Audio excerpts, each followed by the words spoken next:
धेरै भन्नु छैन।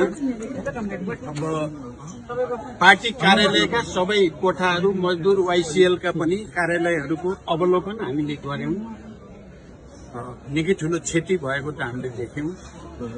फेरि पनि पार्टीका माइनेटहरू बचेको भन्ने कुरा सुने मैले। त्यसको लागि यहाँ काम गर्ने साथीहरूलाई धन्यवाद भन्न चाहन्छु। त्यसै गरी केही कम्प्युटर र केही रेकर्डहरू र लाइब्रेरी बचेको रहेछ, त्यो बचाउन भूमिका खेल्नेहरूलाई पनि धन्यवाद भन्न चाहन्छु।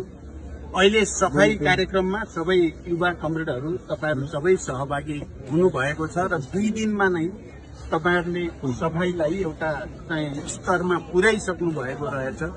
त्यसको लागि सफाईमा अभियानमा संलग्न सबै कमरेडहरूलाई पनि पार्टी केन्द्रको तर्फबाट मेरो तर्फबाट धन्यवाद भन्न चाहन्छु। र अन्तिममा क्षति त पुर्याइयो पुग्यो, तर म के भन्न चाहन्छु भने अब पार्टीको नयाँ कार्यालय भवन सिङ्गो पार्टी पंक्ति देशभित्र र बाहिरका सबै पार्टी सदस्यहरूको सहयोगमा भव्य भवन बनाइनेछ।